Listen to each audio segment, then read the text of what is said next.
नमस्कार, आप देख रहे हैं इजी शिक्षा। मैं हूं आपके साथ वंशिका चौहान और आज हम आपको एक सुंदर कहानी सुनाने वाले हैं जिसका शीर्षक है दो बिल्लियां और बंदर। दो बिल्लियों की आपस में अच्छी दोस्ती थी। वो सारा दिन एक दूसरे के साथ खेला करती थी, ढेर सारी बातें करती और साथ ही भोजन की तलाश में जाया करती। एक दिन दोनों भोजन की तलाश में निकली। बहुत देर इधर उधर भटकने के बाद उनकी नजर रास्ते पर पड़ी एक रोटी पर डल गई। एक बिल्ली ने झट से रोटी उठा ली और मुंह में डालने लगी। तब दूसरी बिल्ली उसे टोक कर बोली, अरे तुम अकेली इस रोटी को कैसे खा रही हो? हम दोनों ने साथ में इस रोटी को देखा था, इसलिए हमें इसे बांटकर खाना चाहिए। पहली बिल्ली ने रोटी तोड़कर दूसरी बिल्ली को दी, लेकिन वो टुकड़ा छोटा था। ये देखकर उसे बुरा लगा और वो बोली, अरे ये टुकड़ा तो छोटा है, तुम्हें रोटी के बराबर टुकड़े करने चाहिए। तुम मेरे साथ बेईमानी कर रही हो।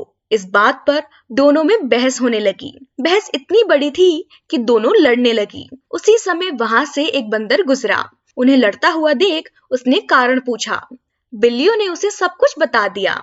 सारी बात जानकर बंदर बोला, अरे इतनी सी बात पर तुम दोनों झगड़ा कर रही हो। मेरे पास एक तराजू है, यदि तुम दोनों चाहो तो मैं ये रोटी तुम दोनों को बराबर बराबर दे सकता हूँ। बिल्लियां तैयार हो गई।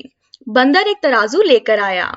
उसने बिल्लियों से रोटी ले ली और उसे तोड़कर तराजू में दोनों पलड़ों पर रख दिया। भूखी बिल्लियां उसे आस भरी नजरों से देखने लगी।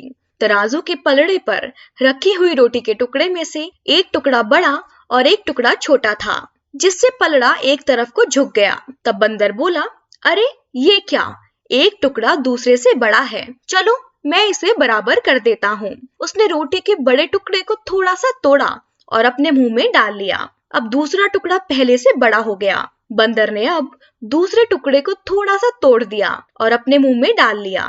फिर तो बस यही सिलसिला चल पड़ा। रोटी का जो टुकड़ा बड़ा होता उसे बराबर करने के चक्कर में बंदर उसे तोड़कर खा जाता।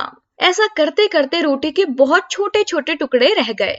अब बिल्लियां घबरा गई। उन्हें लगा कि ऐसे में तो उनके हिस्से कुछ भी नहीं आएगा। वो बोली, बंदर भाई तुम भी क्या परेशान होते हो, लाओ अब हम खुद ही इसे आपस में बांट लेंगी। बंदर बोला, ठीक है, लेकिन अब तक जो मैंने मेहनत की है उसका मेहताना तो लगेगा ना, इसलिए रोटी के टुकड़े मेरे। और उसने रोटी के बचे हुए टुकड़े भी अपने मुंह में डाले और चलता बना। बिल्लियां उसे देखती रह गई। उन्हें अपनी गलती का एहसास हो चुका था। वे समझ चुकी थी कि उनकी आपसी फूट का लाभ उठाकर बंदर उन्हें मूर्ख बना गया। उसी समय उन्होंने निर्णय ले लिया कि अब कभी भी झगड़ा नहीं करेंगी और आपस में प्रेम से रहेंगी। तो बच्चों, हमें इस कहानी से शिक्षा मिलती है कि मिलजुल कर रहें, अन्यथा आपसी फूट का फायदा कोई तीसरा उठा लेगा।